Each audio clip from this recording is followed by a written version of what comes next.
Assalamualaikum warahmatullahi wabarakatuh. Perkenalkan, saya Zain Amar Hafiz, mahasiswa Ilmu Komunikasi Universitas Muhammadiyah Yogyakarta, peserta mata kuliah Metode Penelitian Komunikasi Kualitatif tahun 2023. Pada video ini, saya akan menjelaskan tentang analisis framing, analisis naratif, dan analisis semiotika. Sebelum lanjut ke videonya, kalian tahu nggak sih apa itu analisis framing? Jadi di sini aku bakal menjelaskan analisis framing adalah pendekatan teoretis yang digunakan untuk memahami bagaimana perspektif dan narasi yang digunakan dalam komunikasi mempengaruhi cara kita memahami dan menafsirkan informasi. Dalam analisis framing, fokus utamanya adalah pada pemilihan aspek-aspek tertentu dari suatu isu dan cara informasi tersebut disajikan kepada khalayak. Dalam catatan ini, kita akan menjelajahi konsep-konsep dasar dalam analisis framing dan bagaimana mereka mempengaruhi cara kita memahami realitas sosial. Dan pada penjelasan berikutnya, pengertian analisis dari para ahli. Jadi, konsep analisis framing dikenalkan pertama kali oleh Erving Goffman pada tahun 1974 melalui bukunya yang bertajuk Frame Analysis: An Essay on the Organization of Experience. Menurutnya, analisis framing adalah suatu definisi dari situasi yang dibangun dengan prinsip-prinsip organisasi yang mengatur kejadian dan keterlibatan subjektivitas yang kita miliki di dalamnya. Sementara itu, Carl Lotian pada tahun 1991 dia menggambarkan analisis framing pada sisi penerimaan pesan. Ia menyatakan analisis framing sebagai sebuah instrumen atau alat untuk memesan informasi tentang apa yang dirasakan khalayak terhadap berbagai masalah politik. Misalnya, kita menggunakan analisis framing untuk mendengar dan memahami rasa takut dan rasa sakit dari sebuah kelas, komunitas, atau sebuah bangsa, dan kemudian mengkristalisasi pemahaman mereka tentang sebuah masalah. Kemudian, pengertian analisis dari beberapa literatur yang saya baca, analisis framing adalah analisis yang dipakai untuk melihat bagaimana media mengkonstruksi realitas. Analisis framing juga dipakai untuk melihat bagaimana peristiwa dipahami dan dibingkai oleh media, yang dijelaskan dalam buku Analisis Framing, Konstruksi Ideologi dan Politik Media oleh Erianto pada tahun 2002. Framing juga berperan penting dalam komunikasi karena dapat mempengaruhi bagaimana pesan atau informasi diterima oleh penerima. Framing sendiri dapat dilakukan secara sadar atau tidak sadar dan sering digunakan dalam media massa, politik, dan advokasi. Framing sendiri juga sangat berpengaruh terhadap komunikasi dan pengaruh framing. Dalam komunikasi, framing mempengaruhi cara pesan disusun, dipresentasikan, dan diterima oleh penerima. Framing juga dapat mempengaruhi persepsi, sikap, dan tindakan penerima terhadap suatu isu atau peristiwa. Pemahaman analisis framing membantu kita menjadi lebih kritis terhadap pesan yang kita terima dan mengungkapkan tujuan di balik pesan tersebut. Analisis framing sendiri secara sederhana dapat digambarkan sebagai analisis untuk mengetahui bagaimana realitas berupa peristiwa, aktor, kelompok, atau apa saja yang dibingkai oleh media. Kemudian yang terakhir, pada pembahasan analisis framing, kita akan berikan contoh analisis framing dalam pemberitaan tentang perubahan iklim. Yang pertama, pemilihan fakta dan informasi. Dalam analisis framing terdapat pemilihan fakta dan informasi yang dapat mempengaruhi persepsi publik terhadap perubahan iklim. Misalnya, sebuah artikel berita mungkin memilih untuk menyoroti peningkatan suhu global dan kejadian cuaca ekstrim, sementara mengabaikan argumen ilmiah menyatakan bahwa perubahan iklim adalah fenomena alamiah. Yang kedua, ada penyusunan struktur berita. Struktur berita juga merupakan aspek penting dalam analisis framing. Bagaimana informasi disusun dan disajikan dalam sebuah berita dapat mempengaruhi cara orang memahami perubahan iklim. Misalnya, jika berita lebih fokus pada dampak negatif perubahan iklim seperti bencana alam dan kehilangan ekosistem, hal ini dapat menciptakan persepsi bahwa perubahan iklim hanya membawa konsekuensi buruk sementara manfaatnya diabaikan. Yang ketiga, bahasa dan gaya penulisan. Pilihan bahasa dan gaya penulisan juga dapat mempengaruhi framing dalam pemberitaan tentang perubahan iklim. Penggunaan kata-kata yang dramatis, emosional, atau mengancam seperti bencana alam global, krisis iklim, atau ancaman yang menghancurkan dapat menciptakan ketakutan dan kepanikan pada pembaca. Yang keempat, kepentingan media dan sumber. Framing dalam pemberitaan tentang perubahan iklim juga dapat dipengaruhi oleh kepentingan media dan sumber informasi. Misalnya media massa dengan afiliasi politik atau keuangan tertentu mungkin cenderung memilih dan memberikan informasi yang mendukung pandangan atau kepentingan mereka sendiri. Yang kelima, sudut pandang dan narasi. Framing juga melibatkan sudut pandang dan narasi yang digunakan dalam pemberitaan. Sebuah narasi yang menekankan tanggung jawab manusia dalam perubahan iklim dan kemudian tindakan segera dapat mempengaruhi pembaca untuk mengambil tindakan atau mendukung kebijakan yang berkaitan dengan perubahan iklim. Yang keenam, ada penggunaan gambar dan visual. Penggunaan gambar dan visual juga dapat mempengaruhi framing dalam pemberitaan tentang perubahan iklim.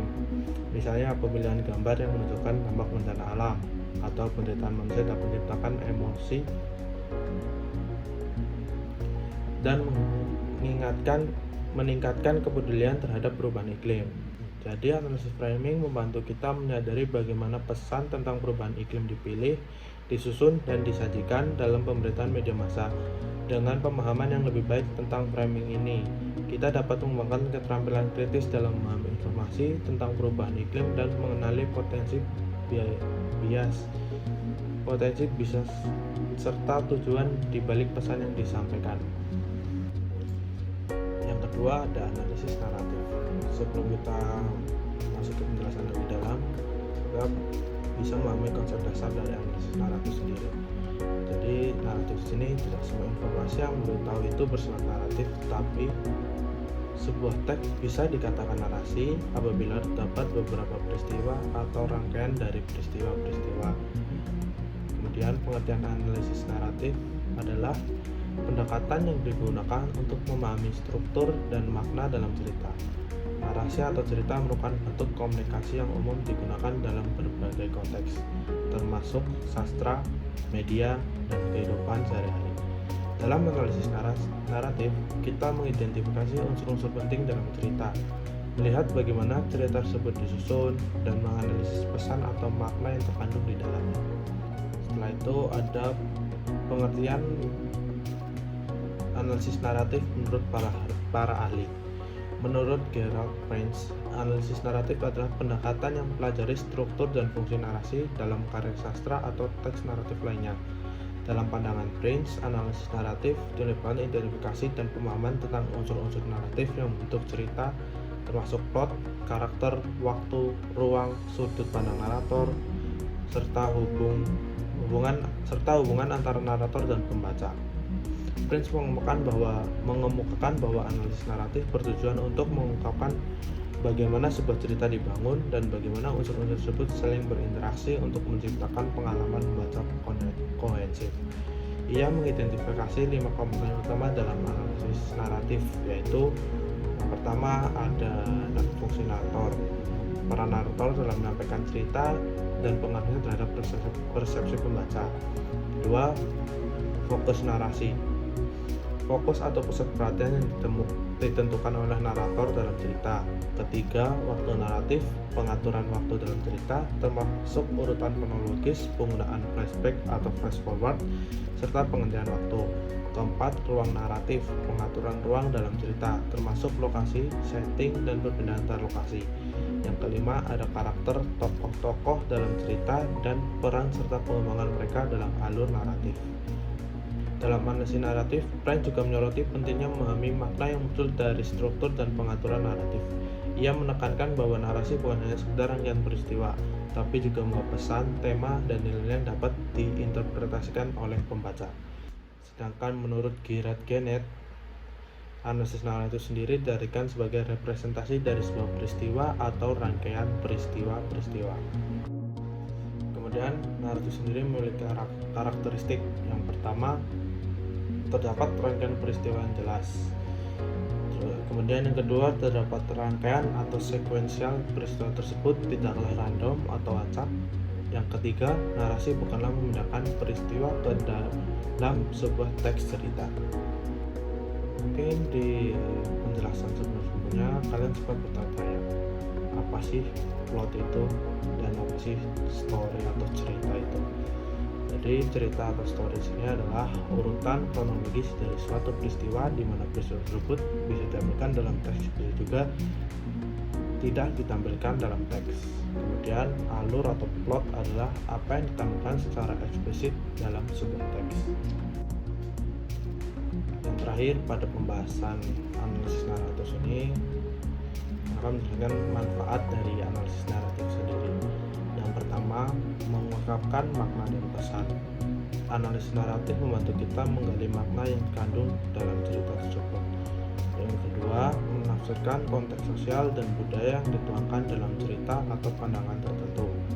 Yang ketiga, membantu dalam penyelidikan sesuatu yang tersembunyi dari suatu cerita, teks atau narasi yang tersebar di masyarakat. Yang terakhir, yang keempat, memahami struktur cerita seperti elemen-elemen seperti plot, karakter, setting, dan tema. Pembahasan yang terakhir pada video ini adalah analisis semiotika. Semiotika di sini dapat diartikan sebagai tanda yang berasal dari kata semeion dalam bahasa Yunani yang berarti tanda atau lambang. Tanda-tanda. Analisis semiotika berfokus pada studi tentang tanda-tanda baik dalam bentuk kata-kata, gambar, bunyi, atau simbol-simbol lainnya. Makna dari analisis semiotika sendiri mempertanyakan makna yang terkandung dalam tanda-tanda tersebut. Semiotika sendiri juga memiliki konsep dasar yang terdiri dari 3. Yang pertama itu ada tanda atau signs. Dalam analisis semiotika, tanda merujuk pada sesuatu yang mengacu pada sesuatu yang lain. Tanda terdiri dari 2 komponen utama, signifier atau penanda dan signified atau yang diacu. Signifier adalah bentuk fisik tanda seperti kata, gambar, atau suara. Contohnya kata meja adalah signifier untuk objek meja. Signified adalah konsep atau makna yang diasosiasikan dengan signifier. Dalam contoh sebelumnya, konsep meja yang terbentuk dalam pikiran kita adalah signified atau yang diacu. Yang kedua ada denotasi dan konotasi. Denotasi merujuk pada makna literal atau deskriptif dari sebuah tanda. Misalnya kata kucing secara denotatif merujuk pada hewan berkaki 4 dengan bulu.